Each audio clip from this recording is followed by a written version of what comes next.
In order to have a structurally sound tree, you need to prune it when it is small. My name is Mike Hurst and this is at Highland Hill Farm, and today we're going to do a little tutorial on how to prune a maple tree. Well, any tree you prune, before you start you have to identify what it is and if it is the right time of year to prune it. This is a Brandywine red maple, which means it's basically a red maple. Red maples, the rule for most broadleaves, not all broadleaves, but most broadleaves, is that when you prune them and they're dormant, you create invigoration. If you prune them while their leaves are out, you create stunting. Since the leaves are gone, and now is a great time to prune. We'll have real good results in the springtime if we prune right now. It's February. And also another really good feature of pruning when there's no leaves off is you can actually see the structure of the tree.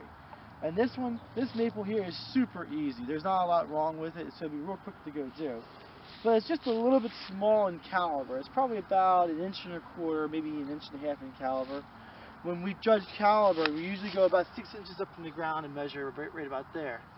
I know when you listen to some other arborists, they do diameter at breast height, but when you're buying trees and they're not bigger than your breast height, how are you going to measure it? So at nursery, you do about 6 inches from the ground. So when we first started out, we know that it has one single leader going through it. Real easy to define going up. When it gets up here, it gets a little bit iffy, but we'll clean that up as we go through. So we know we have one leader, which is really nice.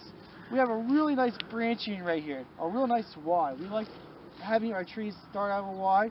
If we can't, then it's okay to do one side with one branch, but we try to make it as nice and round and symmetrical as possible. So we're not going to limb up any of them. So this is a really easy tree. There's no limbing up and there's no defining on the leader. We're going to pull out our trusty bypass pruners, make sure our blade side is towards the side we're keeping, and we're going to start doing a little bit of trimming. One thing to note, this right here is not very good. There's too many branches at one spot. We need to clean that up. In order to clean that up, we're going to go through and we're going to prune, cutting the branches off to try to make, I think we're going to do it this way this time. Make one branch going out and then we'll cut it off there. So that's just how we do it. But it has one branch, one going out, and it's not a whole bunch of branching at one spot. Here's another one. We have a whole bunch of branching in one spot. What are we going to do? Well, we're going to cut this one there. Now, it's going to be a couple years for that to heal over, but it's going to be nice and straight. I really like that. So we're going to prune that, and then we're going to prune that, and we're going to prune that. We have one line going on and off. Now, what we have to do is we just have to go all the way around the tree and do that. You can see I've done it years in the past, so I've cut it. This has been a couple years in our field. But anyway, we're just going to go around, just continues to do that. You don't have to hit this small stuff, but before we sell it, we do clean that up so it does look nicer. But if you take everything off, there's no foliage for next spring, so that's not really what we want. So we're going to go through here. I'm going to leave a Y on this one because I like this Y. And we have a nice Y here, so next year it's going to fill on this side, that's going to fill there, that's going to fill there. So we have a fairly nicely branched, symmetrical tree. We're going to go right to here's the next section. Now imagine in 20 years from now, if you don't prune this, what this tree going to look like. Each one of these branches is going to get bigger and bigger and bigger. So what happens is there's too many branches in the main trunk at this one area. So we need to clean that up in order to make it nice. The easiest thing to do is to cut this one right here. The reason I cut that one right there is because this is symmetrical here, and that's symmetrical there. So that's the one that's odd one out. We remove that. The trunk has the ability to go and twist around, and there won't be any of the girdling due to branching later on in life. So now what we do is we just continue our pruning and tipping back of the tree. Now this is going to be a little bit heavy of a hit, but it is what it is. You see again, there's too many branching in one spot, and oh man, we even have a cross branching. Not to worry, we can fix all that up. Really easy to go do. Okay, so now this is where we get to it. We had to imagine we're making one trunk, and if you have any of the little bit weird twists to it, don't worry about what it actually looks like. Always try to grab the branch that's closest to the center, or the highest. That it just makes the tree more structurally sound later in life. So let's go around and clip a couple of these guys. And now we have to be real careful. We're going to bring this over and tip these guys. Now you can notice right here, it looks like a bird landed right there and broke that off. So we don't have a good central leader. So we're going to say, which one's stronger? That one's stronger. we're going to subordinate the prune. We're actually going to knock these two out, and we're going to probably knock that guy to there. And we're just going to really lightly tip it, because if we don't, it's going to look weird. And that's all that I do for the pruning of it. So that's a really simple one.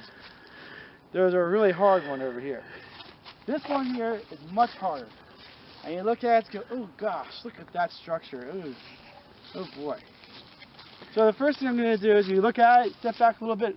What's going to be the main leader to it? Which one's the best one to use for the main leader? You can see there's a Y here, there's a Y there, and a Y there, and a Y there. Well, we always want it to be the highest if we can.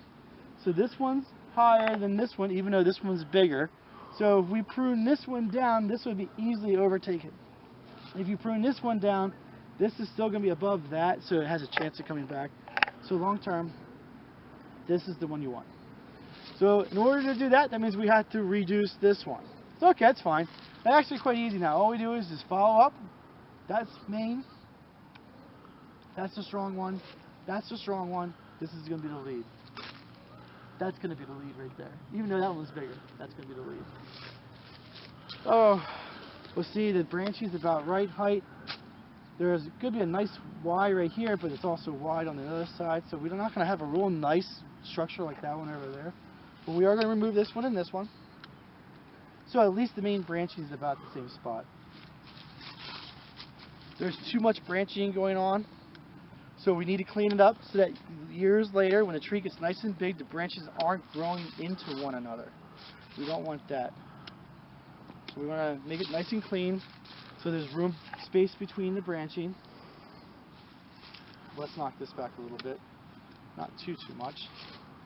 This one's going to be hit much harder. Okay. I know it's not perfect, but it's hit harder, so they're more evenly in line, more symmetrical is what we want. We want a nice looking tree. Whoever is going to buy it, we want to get a nice product as out as possible we can. So we're working our way up. It's not perfect, but it's still a decent tree. I would be quite happy if I got that tree. Now we're going to work up on this limb. We're going to do one limb at a time, going around and making them into a nice looking tree. This one's almost at the size you would like to sell it. Okay, so we need to do some major pruning on this one now. So this is where it's going to get a little bit rough on the amount that we're going to take off, but we need to take it off in order to make the tree into what we want it to be. And that is a big cut to take off, but we do need to reduce it. And we're going to take that off, and we're going to take that off, with the intent of probably making that into the branch. Ooh, that didn't work out well. So we still have a branch coming up. It is reduced. I don't want that growing too fast. That's the one we want to keep, so we have to do the same one for this one here. Oh, there's a lot of branching here. But that's sometimes what happens with maples. Maples are known for putting a lot of branching out. Actually, I want to cut this.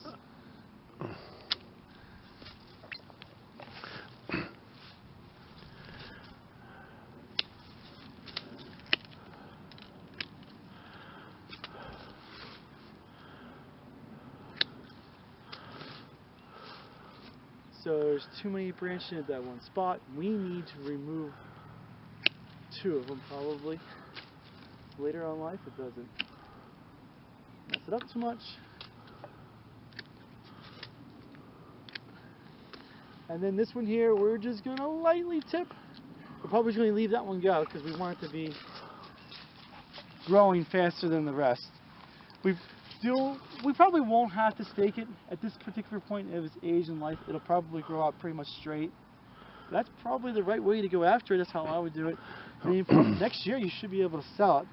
If you do notice, you see this coming out, all maples, it's called weeping. They all weep when you prune them. Even this one over here. Don't worry too much about it. It's just part of the nature of it. But that's how I would go after pruning the tree.